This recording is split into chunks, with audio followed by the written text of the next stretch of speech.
anything related to child sexual abuse, if you are watching it, reading about it, downloading it, you become a criminal. अच्छा, आपको ही call आ गया? अब एक बार तो हम बहुत सीरियसली उसको ले भी लिए, उसके बाद से हमें अकल आई, क्योंकि जब फर्स्ट टाइम मुझे कॉल आया था ना तो मैम फिल्म देखना भी एक कला अपने आप में। ऑफ कोर्स फिल्म कैसे देखना है, अब जैसे हम लोग एक नॉर्मल जो व्यूअर देखेगा ना, वो मजा करेगा, बस स्टोरी देखेगा। जैसे कि कुछ लोग जाते हैं सिनेमा हॉल में, फिल्म आती है, एक्शन करते हुए हीरो आता है तो सीटी की आवाज आती है मैम, तो इसमें आदमी कैसे मॉडिफाई करके देख सकता है? जो हम स्किल सेट की बात कर रही हैं तो एक जर्नलिस्ट के अंदर सबसे की स्किल कौन सी होनी चाहिए, जो मुख्य स्किल होती है वो कौन सी रहनी चाहिए? देखिए, जर्नलिस्ट के लिए तो मुख्य स्किल मुझे हमेशा से लगता है कि उसकी लेखनी, अच्छा एक्सप्रेशन, और सिर्फ एक तो लिखने, उसका शब्दों का भंडार और ये सारी चीज़ें। और कई सारे ऐसे जॉब्स हैं जो एक एलिजिबिलिटी क्राइटेरिया में रखते हैं कि आपको ये डिग्री होनी चाहिए। और दूसरा, जहाँ पर ठीक से अगर हम पत्रकारिता को पढ़ें तो अगर पहले से कुछ सीख लेते हैं हम लोग, जो बिना डिग्री वाले पत्रकार थे ना, वो समझो कि उन्होंने इस क्षेत्र को बनाया है। स्वागत है आप सभी लोगों का हमारे आज के इस नए पॉडकास्ट में। तो इस पॉडकास्ट में एक ऐसी मेहमान हमारे बीच में है जो कि ना ही सिर्फ एक मेहमान है, but she is also a mentor of minds. Ma'am के बारे में मैं थोड़ा सा इंट्रोडक्शन आपको देता हूं फिलहाल। तो ma'am head of the department है आर्यभट्ट नॉलेज यूनिवर्सिटी के school of journalism and mass communication department की। तो मैम बहुत बहुत स्वागत है आपका हमारे इस चैनल पे। सबसे पहली चीज़ मैं आपसे जानना चाहूँगा, कैसी हैं आप? पहले तो थैंक यू कि तुमने मुझे इनवाइट किया and you considered that I am someone whose voice can be heard through your podcast, so thank you so much for that. And as usual मैं ठीक हूँ। जब आप आर्यभट्ट नॉलेज यूनिवर्सिटी के school of journalism and mass communication department में visit करेंगे तो एक हंसते हुए चेहरे के साथ मैम आपको ज़रूर ग्रीट करेंगे। और मैम के बारे में जैसा कि मैंने वीडियो की स्टार्टिंग में बताया कि she is head of the department of education. मैं आपसे ये जानना चाहूँगा कि आपकी पढ़ाई लिखाई मैम मास कम्युनिकेशन और जर्नलिज्म के फील्ड में, क्योंकि आप इसकी प्रोफेसर है, तो क्या आपकी पढ़ाई इसी फील्ड में हुई थी मैम? पीजी ऑनवर्ड्स, उससे पहले मैं साइंस स्टूडेंट थी, लेकिन पीजी ऑनवर्ड्स क्योंकि मुझे लिखने पढ़ने में रुचि थी तो फिर हमने ये करियर चुना। और इवन ग्रेजुएशन के बाद से मैंने लिखना शुरू किया था टाइम्स ऑफ इंडिया के लिए एज अ फ्रीलांस जर्नलिस्ट। लेकिन उसके बाद मैंने मास्टर्स किया, और भी इसके एक स्पेसिफाइड एक साइंस कम्युनिकेशन में, मेरी एमएससी है mass communication in science and technology में। तो फिर उस समय से फिर मास कम्युनिकेशन की पढ़ाई की। और जिस समय हम लोग पढ़ रहे थे या हम जर्नलिज्म में काम कर रहे थे, उस समय शायद ही कहीं इस विषय की पढ़ाई अंडर ग्रेजुएट लेवल पर होती थी। पहले कोई ऐसा सोचता भी नहीं था कि पत्रकार बनने के लिए आपको किसी डिग्री की आवश्यकता है। वो धीरे धीरे जैसे जैसे ये मीडिया और कमर्शलाइज हुआ और तरह की चीज़ें, तकनीक विकसित हुई, तब इसकी पढ़ाई अब तो कई विषयों में मास कम्युनिकेशन मैम तो ऐसा कहा जा सकता है कि जिस समय आप इसकी पढ़ाई कर रही थी उस समय बिना डिग्री वाले पत्रकार घूम रहे थे मार्केट में? हाँ, बट तुम जैसे बोल रहे हो बड़ा नेगेटिव साउंड कर रहा है। बिना डिग्री वाले, जो बिना डिग्री वाले पत्रकार थे ना, वो समझो कि उन्होंने इस क्षेत्र को बनाया है। और उस समय की जर्नलिज्म जब डिग्री नहीं हुआ करती थी, उसको जब हम आज के जनरेशन के जर्नलिज्म से कंपेयर करेंगे तो मैं ये नहीं कहूँगी कि बहुत पहले बहुत अच्छा था, अभी बहुत ख़राब था, ये तो बोलना ज़्यादा हो जाएगा, क्योंकि अभी भी वैसे लोग हैं जो बहुत अच्छा काम कर रहे हैं। उस समय भी लोग थे जो अच्छा काम भी कर रहे थे, कुछ लोग बुरा भी कर रहे थे। जो आक्षेप आज की पत्रकारिता पर लगता है, ऐसा नहीं है कि पहले की पत्रकारिता पे नहीं लगता था। उस समय भी ये सब बातें होती थी जिसको आजकल हमने एकदम बिल्कुल नाउन दे दिया है ना, पेड मीडिया और वो व्हाटएवर सॉर्ट ऑफ, वो सारी चीज़ों का पहले भी जिक्र हुआ करता था अलग तरीके से। तो ऐसा नहीं है कि डिग्री होना कोई बहुत ऐसी बात होती कि उस समय किसी ने ऐसा महसूस भी नहीं किया। आज के समय में डिग्री की आवश्यकता है, क्योंकि कई सारे, जैसे मैं अपनी क्लासेस में बताती हूँ, कई सारे ऐसे जॉब्स हैं जो एक एलिजिबिलिटी क्राइटेरिया में रखते हैं कि आपको ये डिग्री होनी चाहिए। और दूसरा, जहाँ पर ठीक से अगर हम पत्रकारिता को पढ़ें तो अगर पहले से कुछ सीख लेते हैं हम लोग, तो जब हम इंडस्ट्री में काम करने जाएंगे तो जाहिर सी बात है कि हम लोग और बेहतर काम कर पाएंगे, क्योंकि वो होमवर्क जो आप स्ट्रगल करके करिएगा, और आपको अगर एक जो भी अच्छा मीडिया इंस्टीट्यूशन है, हम लोग भी प्रयास करते हैं कि अपने स्टूडेंट्स को इतना स्किल सेट ज़रूर दे दें कि कल को उनको वो संघर्ष ना करना पड़े कि एकदम ज़ीरो से शुरू करना। स्किल सेट की बात कर रही हैं तो एक जर्नलिस्ट के अंदर सबसे की स्किल कौन सी होनी चाहिए, जो मुख्य स्किल होती है वो कौन सी रहनी चाहिए? देखिए, जर्नलिस्ट के लिए तो मुख्य स्किल मुझे हमेशा से लगता है कि उसकी लेखनी, अच्छा एक्सप्रेशन, और सिर्फ एक तो लिखने, उसका शब्दों का भंडार और ये सारी चीज़ें, और शुद्ध लिख पाना। और उसके साथ इलेक्ट्रॉनिक में जो लोग जाते हैं उन्हें लगता है कि लिखने से मेरा क्या मतलब है, हम तो बोल के निकल जाएंगे, बट ऐसी बात नहीं है, बोलने के लिए भी बहुत लिखना पड़ता है। तो आपकी भाषा कैसी है, आप किस तरह से अपने आप को प्रेजेंट करते हैं, वो स्किल सेट तो सबसे ज़्यादा ज़रूरी है। उसके बाद ऑफ कोर्स जैसे जैसे टेक्नोलॉजी आगे बढ़ रहा है ना, अब तो हम बैकपैक जर्नलिज्म की बात करते हैं कि एक जर्नलिस्ट ही है, वही वीडियो का भी काम करता है, वही फोटोग्राफर भी होता है, वन मैन आर्मी हो गया है बहुत जगह। और कई ऐसे फ्रीलांसर्स हैं बहुत अच्छा काम कर रहे हैं, उनको किसी और की ज़रूरत नहीं है, तो उसके लिए उन्होंने तकनीक सीखा है, नए नए जो चीज़ें आ रही हैं, और ये हमेशा इवोल्यूशन हो रहा है उसका। कोई भी टेक्नोलॉजी जो है बिल्कुल रिडंडेंट हो जाता है, फिर उसकी जगह कुछ नई चीज़ आती है और लोग लगातार उसको देख रहे हैं। और अब देखेंगे तो टेक्नोलॉजी के आने से कई चीज़ें बदली हैं, न्यूज़ गैदरिंग के तरीके बदले हैं। तो मैम जब ये न्यूज़ गैदरिंग के तरीके बदले हैं तो आप मतलब बीइंग आप जर्नलिज्म में हैं ही, आप मतलब प्रोफेसर भी हैं इस लाइन में, तो मैम आपको ये लगता है कि ये जर्नलिज्म का फील्ड है वो फेक न्यूज़ से बहुत ज़्यादा अफेक्टेड है?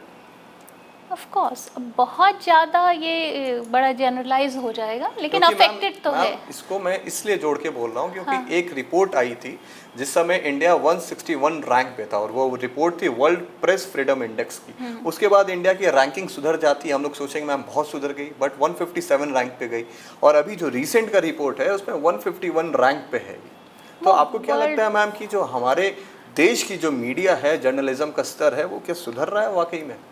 नहीं, वर्ल्ड प्रेस फ्रीडम इंडेक्स की बात कर रहे हैं आप, तो अब वाकई हम सुधर गए हैं कि कुछ और कंट्रीज़ थे वो ज़्यादा बिगड़ गए इसलिए रैंकिंग सुधरी है, तो खैर सोचने की बात है, पता करना होगा, क्योंकि रैंकिंग तो अपनी जगह है, लेकिन हम जो ऑब्ज़र्व कर पा रहे हैं वो जो प्रेस फ्रीडम के कॉन्टेक्स्ट में वो रैंकिंग है कि आपका मीडिया कितना आज़ाद है अपना काम करने के लिए।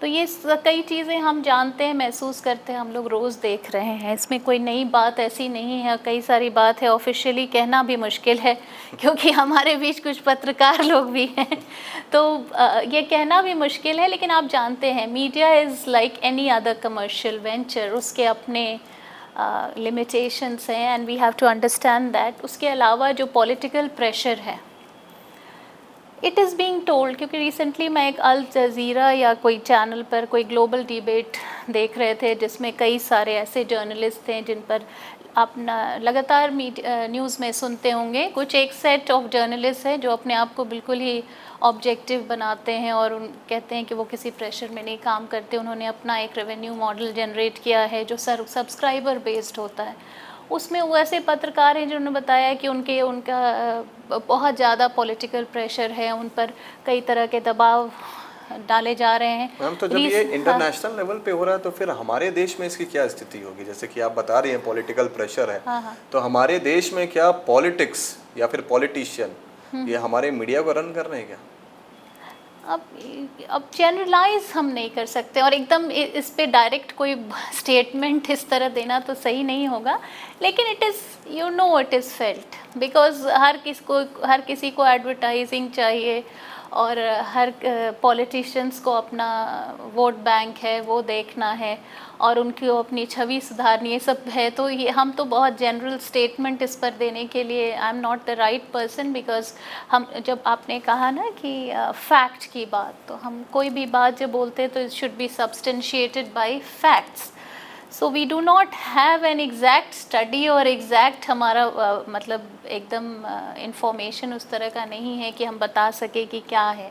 But it is observe generally. आप जब व्यू करोगे तो लगेगा कि हाँ ऐसा प्रेशर, और कई सारे लोगों ने इसको अपने अपने अपने तरीके से बताया है कि उनको उनको मतलब उनके हर चीज़ ऑब्ज़र्व की जा रही है, उनके कॉल्स ऑब्ज़र्व किए जा रहे हैं और उन पर क्रिमिनल चार्जेस लगाए जा रहे हैं। कई ऐसे पत्रकार हैं जो मिलते हैं। हम लोगों ने एक बार अपने ही स्कूल में एक वुमेन जर्नलिस्ट जो कि पूरे कंट्री से आई थी, उनका एक हमने इवेंट किया था 3 दिन का।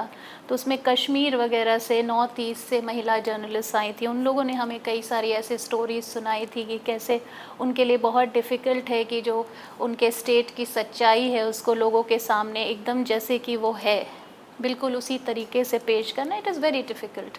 सो we keep listening to these quotes and comments and experiences जो और जर्नलिस्ट के हो रहे हैं।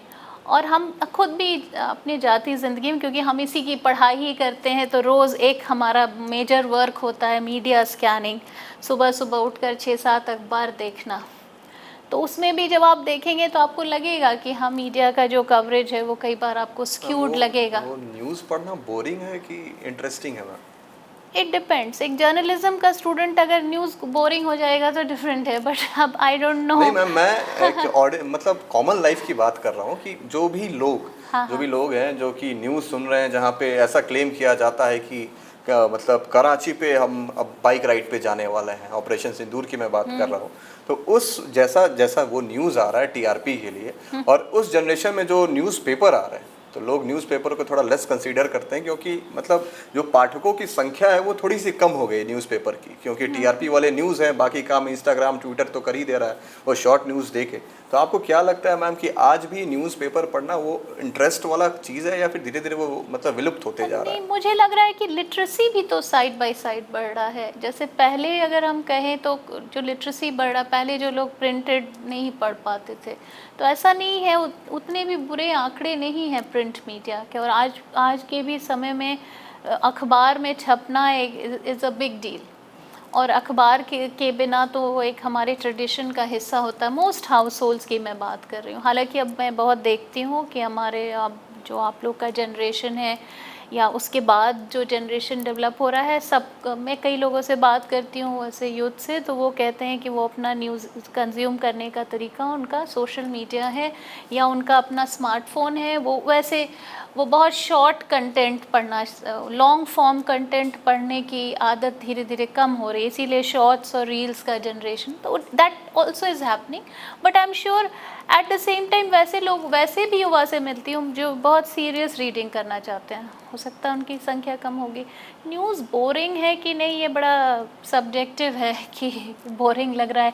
और न्यूज़ क्या इसलिए लिखा जाए कि वो बोरिंग होगा या इंटरेस्टिंग होगा? कभी आपको ऐसा फील हुआ है कि जो न्यूज़ चैनल है वो सिर्फ पॉलिटिकल है, बाकी किसी चीज़ पे चर्चा है जो बहुत कम न्यूज़ है? चैनल, हाँ, क्योंकि वो एक प्राइमरी बीट होता है। Politics is of course 70 to 80% of the content, because लोग जो है ना, स्पेशली अब उसमें भी लेकिन वेरिएशन है। अगर आप नेशनल चैनल की बात करें तो नेशनल चैनल में ये ज़्यादा है, क्योंकि उनके पास उनका अलग ही वर्क स्टाइल है, उनके अलग एजेंडा है, उनका अलग सारी चीज़ें हैं। लेकिन हमारे पास जो रीजनल चैनल्स हैं वो हर तरह की खबरें दिखाते हैं, वो भी है। लेकिन पॉलिटिक्स, क्योंकि स्पेशली इन सर्टेन स्टेट्स, वो क्या है ना, पॉलिटिक्स के प्रति लोग को बड़ा रुझान होता है, तो इसलिए देखते हैं। इवन न्यूज़पेपर में ना जिसको पॉलिटिकल बीट मिलती है वो बहुत इम्पोर्टेंट, तो ये सबसे इम्पोर्टेंट बीट है। Of course. और मैम मैं थोड़ा एक पर्सनल सवाल भी करना चाहूँगा, हाँ, जब पॉलिटिकल बीट है सबसे ज़्यादा पैसा उसी में है क्या?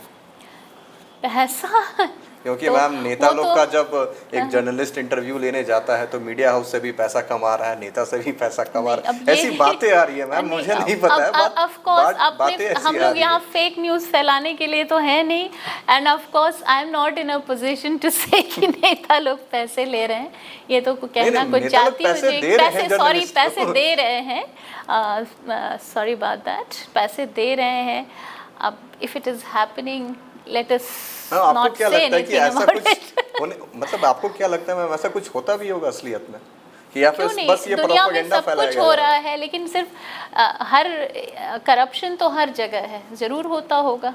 लेकिन हम ये नहीं कह सकते कौन कर रहा है कौन नहीं कर रहा है, वो तो ज़्यादा हो जाएगा। अभी तो हम लोग थोड़ा बहुत पॉलिटिक्स के बारे में रिलेट करके बात कर लिए, मीडिया के बारे में। हाँ, तो हाँ। मैम अभी मैं जानना चाहूँगा आपके कॉलेज लाइफ के वो सबसे बेस्ट डेज जब आप मास कम्युनिकेशन और जर्नलिज्म, जैसा कि आपने बताया कि पीजी में आप इस लाइन से जुड़ी थी, तो मैम आपका कोई प्रोजेक्ट था क्या, मतलब जो आपको आज भी याद है, जो मतलब आपके अंदर आज भी मोटिवेशन देता है कि नहीं मुझे और भी कुछ करना है इस लाइन में?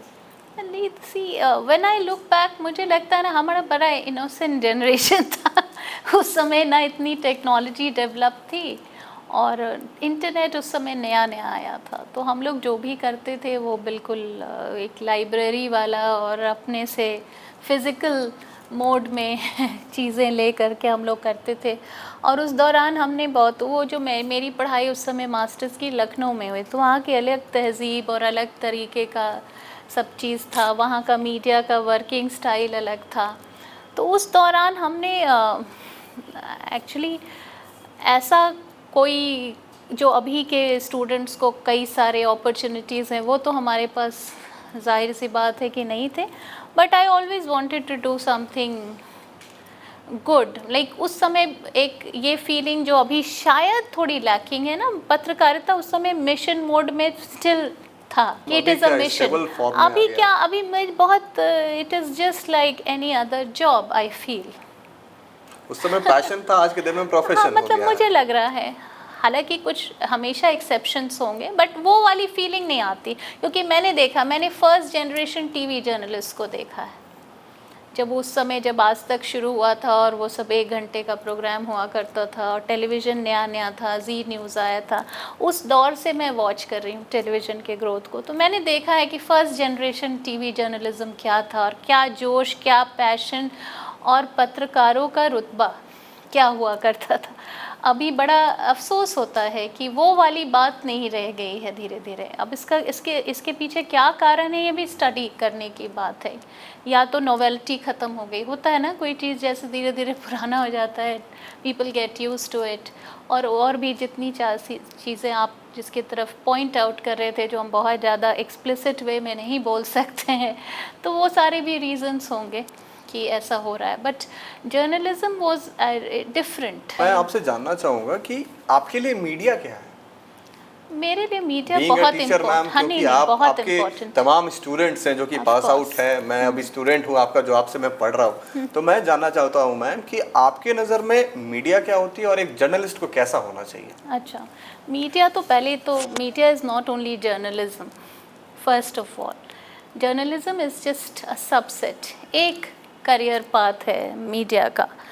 और मीडिया के बिना कुछ भी संभव नहीं है, क्योंकि जैसे कि हम लोग अभी जो भी पेपर पढ़ भी रहे हैं, ऐसे भी, क्योंकि for anything you need media. Even अभी हम बात कर रहे हैं, ये बात भी एक मीडिया प्लेटफॉर्म से आप दूसरे जगह ले जाएंगे।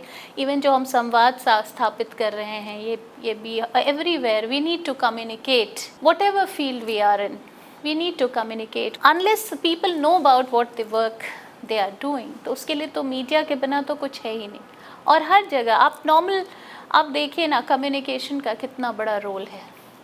whenever you are talking to anybody, whenever you are trying to resolve disputes, even झगड़ा ख़त्म करने के लिए हमें उसमें भी किसी communication लगता हर है। जगह चाहिए, शुरू करने में भी, खत्म करने में भी। हाँ, ऑफ कोर्स बिल्कुल।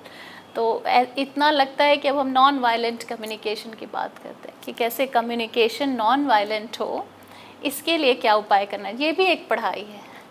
तो कम्युनिकेशन बहुत ही इम्पॉर्टेंट है। और ऐसा नहीं, भले ही हम लोग मीडिया को, आप जर्नलिज्म के कॉन्टेक्स्ट में ज़्यादा बातें हम कर रहे हैं, तो you may deride it, you may speak ill of it, और कहें कि मीडिया एकदम धरातल, वो एकदम ख़त्म हो गया है, अब उसका कोई स्कोप नहीं। ऐसा नहीं है, हमेशा ये एक साइकिल है, ये चलेगा, फिर चीज़ें सुधरेंगी, फिर एक कुछ नया निकल के आएगा, क्योंकि आप इसी दुनिया में सारा काम हो रहा है। और हम जैसे जैसे टेक्नोलॉजी डेवलप करी, आज हमारे पास एक टेक्नोलॉजी है कि हम लोग बात करके इसको एक ऐसे पब्लिक प्लेटफॉर्म पर ले जाएंगे और वहाँ लोग इसको देखेंगे और सुनेंगे।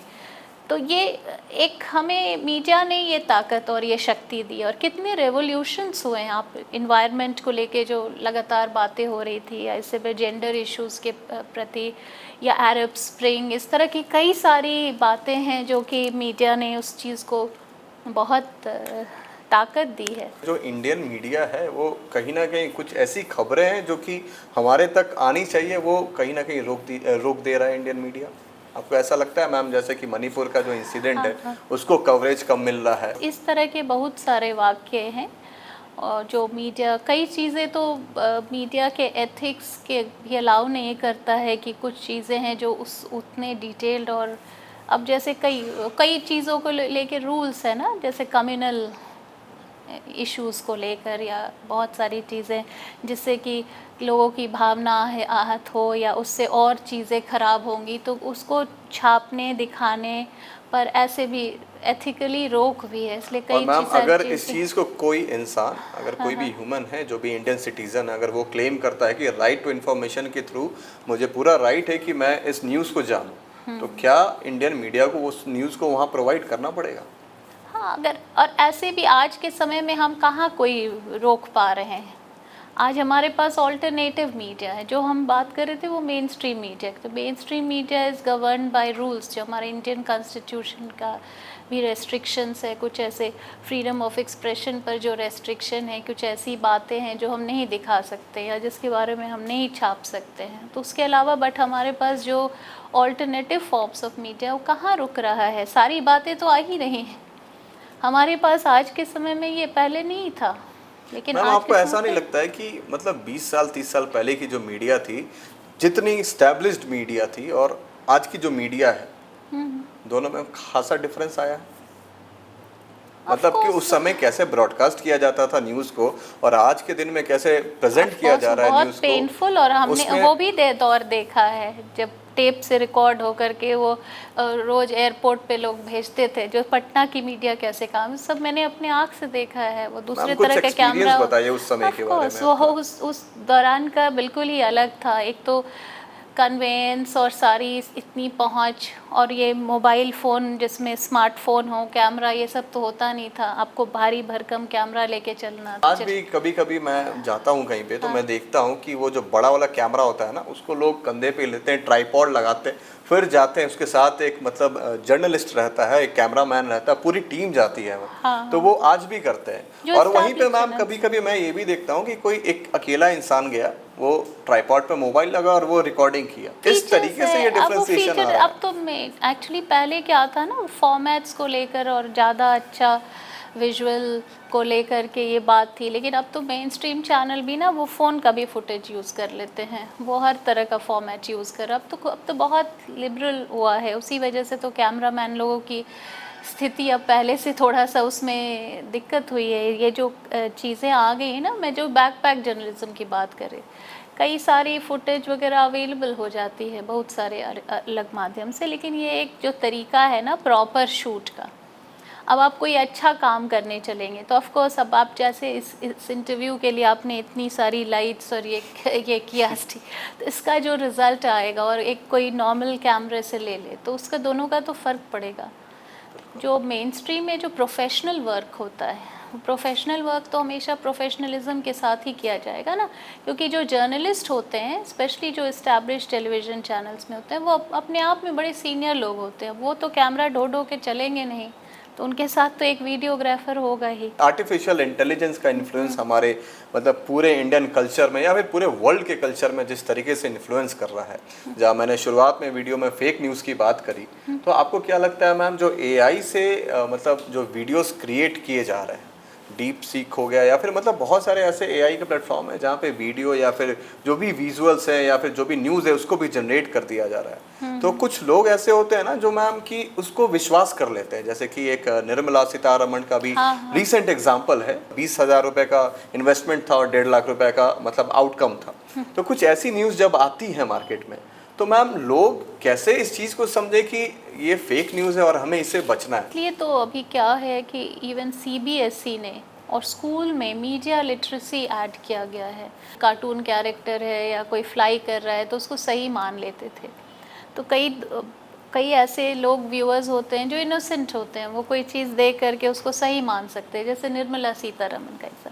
इसीलिए मीडिया लिटरेसी की पढ़ाई हो रही है, एक अवेयरनेस जनरेशन की बात हो रही है। इसके लिए लगातार सरकारें अवेयरनेस करती हैं, स्कूल ऑनवर्ड्स इसकी पढ़ाई हो रही है। हम लोग भी यूजी के में एक मीडिया लिटरेसी का पेपर होता है। इवन जब आप फिल्म स्टडीज़ पढ़ते हो ना, तो फिल्म स्टडीज़ में हम लोग फिल्म अप्रिसिएशन करते हैं या फिल्म की पढ़ाई करते हैं, तो फिल्म कैसे देखना है, तो जो वो एक, मैं इसलिए एग्जांपल ले रही हूँ कि फिल्म कैसे देखना, नॉर्मल जो एक व्यूअर होता है तो ना, मैम फिल्म देखना भी एक कला अपने आप में। ऑफ कोर्स फिल्म कैसे देखना है। अब जैसे हम लोग एक नॉर्मल जो व्यूअर देखेगा ना, मैम, वो जैसे मजा कि- करेगा, बस स्टोरी मैम, देखेगा। जैसे कि कुछ लोग जाते हैं सिनेमा हॉल में, फिल्म आती है, एक्शन करते हुए हीरो आता है तो सीटी की आवाज आती है मैम, तो इसमें आदमी कैसे मॉडिफाई हाँ, करके नहीं, देख जैसे सकता है? जो हम लोग इस चीज़ की पढ़ाई करते हैं, जो आप लोग में से जो लोग पैशनेट होंगे, जैसे आप कैमरे के साथ काम करते हो, तो कोई फिल्म देखते हो ज़रूर देखते हो, अच्छा ये फ्रेम है तो इसमें कैमरा कहाँ रखा हुआ होगा या किस तरह के लाइट का यूज़ किया गया होगा। तो हम पढ़ते हैं ना कि फ़िल्म को देखने में, कि फ़िल्म हम पढ़ाई करते हैं कि अच्छा ये इसमें ऐसे फ्रेम किया होगा, क्यों हम लोग कुछ ऑटियर्स हैं, डायरेक्टर्स हैं। अब जैसे गुरुदत्त का नाम लिया जाता है कि वो लाइट पर बड़ा अच्छा काम करते थे, या इस तरह के इवन जो एकदम बिगिनिंग वाले सिनेमा वाले थे, उन्होंने कुछ ट्रिक्स डेवलप किया था। तो उसी तरह मीडिया में क्या ट्रिक्स है। अब जैसे हम एआई की बात की आपने, तो एआई में क्या है कि हम लोग कोई इमेज देख के ना, इट इज़ लाइक जैसे एक डिटेक्टिव सबूत खोजता है, तो वो कई सारे जो होशियार व्यक्ति होगा वो बड़े आसानी से देख लेगा कि अरे इस वीडियो में या इस फ़ोटो में कुछ गड़बड़ लग रहा है। लेकिन अब कोई है जो जैसे cyber security is a big issue, cyber को लेके इतनी सारी बातें हो रहे हैं, लोग पैसा दे रहे हैं, लोगों को मूर्ख बना रहे हैं, कई तरह के हमारे पास थ्रेट्स हैं। एक अच्छे खासे रोड में आप फ़ोटोशॉप यूज़ करके गड्ढा दिखा सकते हैं, आप अपने घर के बगल में मरीन पूरा एकदम जुहू चौपाटी दिखा सकते हैं। तो जो लोग धीरे धीरे लोग भी समझ रहे हैं इतने, लेकिन अब but that the possibility is always there. जैसे लोगों को स्कैम किया जा रहा है, मतलब जो कॉल्स आते हैं कि आपके बेटा को पुलिस पकड़ ली है, अब आप हाँ। पैसा दे के छूट जाइए, नहीं तो फिर आपका ये हो जाएगा वो हो जाएगा। उसके बाद मैम आता है कि कुछ डॉक्यूमेंट आपका पकड़ा गया है, आप आतंकवादी घोषित हो गए, तो आप बच जाइए। तो मैम ये सारा जो चीज़ मिस इन्फॉर्मेशन फैलाया जा रहा है, तो इसको हम लोग किस कैटेगरी में रखेंगे? ये तो बहुत बड़ा थ्रेट है, इस पर हम और लोगों मैम ने इससे बचा कैसे जा सकता है? हाँ, being you have to be vigilant, क्योंकि ना ये तो मैंने एक अभी प्रोग्राम था उसमें मैंने भी शेयर किया था कि 3 बार तो मुझे ही अच्छा मैम, आपको ही कॉल आ गया? अब एक बार तो हम बहुत सीरियसली उसको ले भी लिए, उसके बाद से हमें अकल आई, क्योंकि जब फर्स्ट टाइम मुझे कॉल आया था ना, तो आई डिड नॉट नो। सोचो मेरे जैसा व्यक्ति जो दिन भर पढ़ाई लिखाई यही सब कर रहा है, जब मेरे जैसा व्यक्ति, क्योंकि they play on your psychology की बात आई तो मैम, एक जो मीडिया कर्मी होता है वो साइकोलॉजिस्ट भी होता है क्या? मतलब सामने वाले का दिमाग भी पढ़ता है वो? ऑफ कोर्स, आपको एड में काम करना है, आपको पीआर करना है, आपको फिल्म बनाना है, you have to gauge the audience का इंटरेस्ट, उसका क्या रिस्पॉन्स होगा, क्या रिएक्शन होगा। कहीं वो मीडिया कर्मी तो नहीं था जो आपको फोन करके बोला कि आपके साइकोलॉजी के साथ नहीं, वो तो एक फ्रॉड ही था, वो तो फ्रॉड ही था, क्योंकि उस तरह के कॉल ना लगातार लोगों को आ रहे हैं, और इस तरह और भी तरह के हैं, जैसे आपके जानने वाले का फेसबुक अकाउंट से यूज़ करके कुछ ऐसे मैसेज, और इसने कुछ ऐसा प्रलोभन देगा ना कि आपको लगेगा कोई बहुत महंगी सी चीज़ होगी, उसको कहेगा कि इतने ही रुपए में मिल रहा है, तो कोई नेचुरली इंटरेस्ट लेने लगा, अरे वाह इतना सारा सामान, वो भी एकदम बड़ा बढ़िया फ़ोटो भेजेगा। एक बार तो अमिताभ बच्चन का कॉल मेरे को भी आ गया था, 51 लाख रुपए मैं जीत गया था, विड्रॉ करने की बात आई तो मेरा ही अकाउंट नंबर मुझसे मांगने लगा। इसीलिए थोड़ा सा we have to be always, अब यही कहते हैं ना कि हर समय होशियार रहिए कि कभी भी कुछ भी हो सकता है। अब आज का समय वैसे ही है, क्योंकि मैं भी लगातार देख रही हूँ, आपको उल्टे सीधे ईमेल आएंगे कि आपने ये कर दिया वो कर दिया, फ़ोन कॉल, ये सब बहुत आम बात है, और कई सारे रोज़ तो अखबार में निकल रहे, बिहार में कितने लोग फंस रहे हैं। फिर आप उस साइकोलॉजी से निकली कैसे वहाँ से? No, it was a harsh learning, but वो तो चलो सैल्वेज हो गया। बट आप सोचो कि अगर कुछ ऐसा सिचुएशन आए तो लोग फंस रहे हैं, नॉर्मली फंस रहे हैं, और वो पैनिक, ऑफ कोर्स पैनिक कर जाएगा। पैनिक का ही पैसा वो कमा रहे हैं। हाँ, कई लोगों ने दिया है, करोड़ों करोड़ रुपया दे रहा है, आए दिन कुछ ना कुछ ऐसी खबर आ रही है। और यहाँ पर साइबर थाना बना है बिहार में, और भी कंट्रीज़ में और भी जगह है जहाँ पर इस चीज़ को लेकर के, और काफ़ी आंकड़े हैं।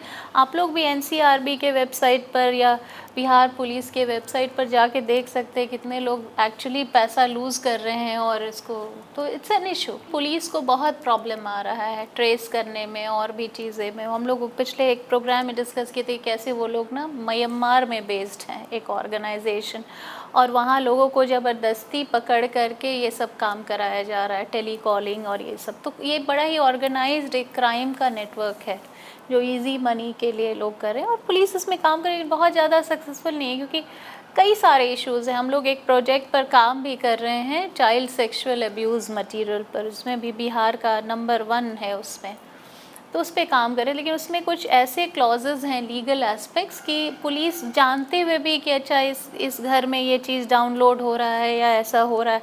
और आपको हमने क्लास में भी शायद एक बार बताया था ना कि you shouldn't download even such content, कि अगर आप डाउनलोड भी कर रहे हैं तो भी आप क्राइम की कैटेगरी में आ जाएंगे। डाउनलोड करने के बाद download, if you download something which involves children in such kinds of acts, और भी कुछ बता दीजिए जिससे लोग अपने आप को सेफ्टी प्रोवाइड कर सकें। Of course, you know, anything related to child sexual abuse, if you are watching it, reading about it, downloading it, you become a criminal। कि अब जैसे मैं जिस विषय की बात कर रही थी, चाइल्ड सेक्सुअल अब्यूज़ मटीरियल, इस पर एडवर्टीजमेंट कंटेंट या अवेयरनेस कंटेंट बहुत कम है। इवन जब हम लोगों ने काम करना शुरू किया, then we came to know कि अच्छा सी सैम, तो ये नहीं था, आम लोगों को ये इसके बारे में नहीं पता है। तो नेचुरली ऑफ कोर्स, और ये तो मैं बार बार बोलती भी हूँ कि युवाओं का काम है कि आप कॉन्वर्सेशन और नैरेटिव कैसा क्रिएट करेंगे समाज में। मतलब ऑल्टरनेटिव मीडिया है, maybe you are doing a podcast and if you have whatever number of subscribers, अगर आप लोग इस तरह के मैसेज देंगे कि लोगों में अवेयरनेस आएगा। आपने तो ये सारी बातें बताई मैम, मुझे एक और बात जाननी है, जैसे कि जो मीडिया हाउस होती है, हाँ। क्या वो सिर्फ कभी कभी किसी स्पेसिफिक पर्सन के लिए काम करती है? एज फॉर क्रिकेट की बात करें तो विराट कोहली, पॉलिटिक्स की बात करें तो नरेंद्र मोदी और भाजपा, और किसी और चीज़ की बात करें तो वहाँ एक स्पेसिफिक पर्सन को सिर्फ यूटिलाइज किया जा रहा है और उसके इर्द गिर्द सारा कंटेंट बनाया जा रहा है मीडिया हाउस पे। तो मैम आपको ऐसा लगता है? मैं आपको एक सवाल पूछती हूँ कि इज मीडिया रिस्पॉन्सिबल और द ऑडियंस रिस्पॉन्सिबल? मैम कहीं ना कहीं दोनों रिस्पॉन्सिबल है मैम। ऑडियंस मान लो ऑडियंस जो है उसको विराट कोहली देखेगा, मीडिया ने अपना सर्वे करके देख लिया है कि आप कोई lesser known, everybody is looking for larger than life images. Why do we like Shahrukh Khan and do not remember any of the little known artists? People want to see somebody larger than life, somebody full of charisma, and मतलब उस तरह की चीज़ें हमें चाहिए। ये सारा चीज़ है व्यू गैदर करने का, टीआरपी का सारा खेल है। Of course, देखो अब तुम्हारा ये जो तुमने मुझे बुला तो लिया पॉडकास्ट सुनने, अब देखना मेरा पॉडकास्ट कितने लोग सुनेंगे। तुम यही किसी बड़े सेलिब्रिटी वगैरह को लाते तो लोग सुनते, you will get an example, you understand? तो ऐसा नहीं, that is how it is.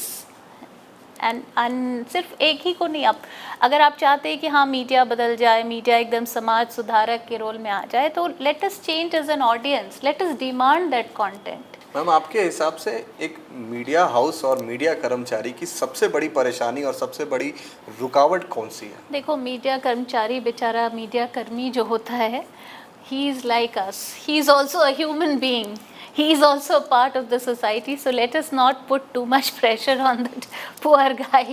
Okay, so he is also looking for, उसको भी अपना he or she has to earn his bread, है ना? तो हम उसको बहुत ज़्यादा हर समय कटघरे में तो नहीं खड़ा कर सकते ना। They are just doing their job. अगर उसका मालिक कह रहा है कि तुमको इसी तरह से रिपोर्ट लिखना है, तो मैम मालिक के ऊपर कुछ तो प्रेशर रहा होगा। तो मालिक को पैसे कमाने, मैम आपने बताया कि जो ये सारा चीजें पॉलिटिक्स से इन्फ्लुएंस तो पॉलिटिक्स से इन्फ्लुएंस हो ही रहा है ना। देखो ये तो नोन सी बात है ना।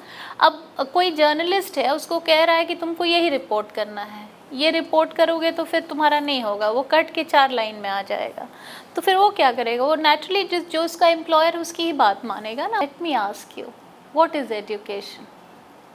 मैम एजुकेशन है कि मैम अभी वो टीचर वाली वाइब आई और मैं सीरियस हो गया। सीरियसली तुमसे पूछने ना, तुम जब सवाल पूछे तो तुमसे एजुकेशन क्या है, एजुकेशन एमए की डिग्री है? नहीं मैम, मेरे हिसाब से सबसे बड़ा एजुकेटेड पर्सन उसके सिविक सेंस से वो पहचान में आता है। चलो एक एस्पेक्ट है। What is education? Why do you even need to be educated? क्योंकि जो क्लेम करते हो ना बिग वर्ड्स, एजुकेशन, ये डिग्री, आईआईटी, आईआईएम और मैसाचुसेट्स और कहाँ कहाँ नहीं डिग्री, आई थिंक सबसे पहले ना हमको लगता है जितनी पढ़ाई सब लोग कर चुके हैं उसको अभी ब्रेन को एम्प्टी कर देना चाहिए। I am not sure that this is the right thing to say on your podcast, but the most important thing is education is to unlearn and relearn. अगर आप कुछ गलत सीख गए हैं, मेरी समझ से एजुकेशन है कि अगर आपको लगता है कि आपने कुछ गलत पढ़ लिया है तो इतनी काबिलियत आप में होनी चाहिए कि उसको रिजेक्ट करके कुछ और अच्छा सीखा जाए। तो एजुकेशन से तुम अगर डिग्री के सेंस में कह रहे हो तो फिर I do not have too much of agreement, क्योंकि you see that people who are very educated not necessarily they are good people. जो भी पत्रकार बनने वाले हैं या फिर जो भी स्टूडेंट्स हैं उनके लिए लास्ट कोई मैसेज आपका, मतलब एक मोटिवेशनल मैसेज टाइप का? Of course, the most important thing I want to say is be original. Nah, you are not copycats. You are not supposed to copy anybody's ideas, their philosophy, their way of life. Be original. Be the person who you are and own up to yourself.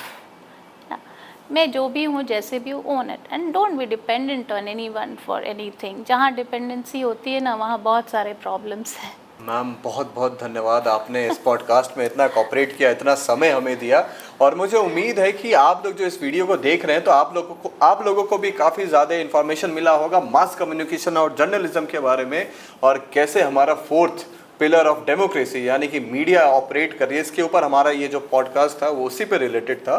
तो इसी के साथ मैं करता हूँ इस वाले podcast को यहीं पर एंड। आई होप कि फिर से मैं यही बोलूँगा, आई होप कि ये वाला वीडियो आपको पसंद आया होगा। तो चैनल पर पहली बार आए, चैनल को सब्सक्राइब कर ले, वीडियो पसंद आया वीडियो को लाइक करें, अपना प्रीशियस कमेंट देना ना भूलें। वन मोर थिंग, शेयर ज़्यादा से ज़्यादा करें, और प्रीशियस कमेंट मैंने जो बोला है ना उसमें कमेंट में आप अपना क्वेश्चन भी डालना। अगर मास कम्युनिकेशन के फील्ड में इंटरेस्ट रखते हो तो ज़रूर डालना। और इसी के साथ इस वाले वीडियो का होता है यहीं पे समापन।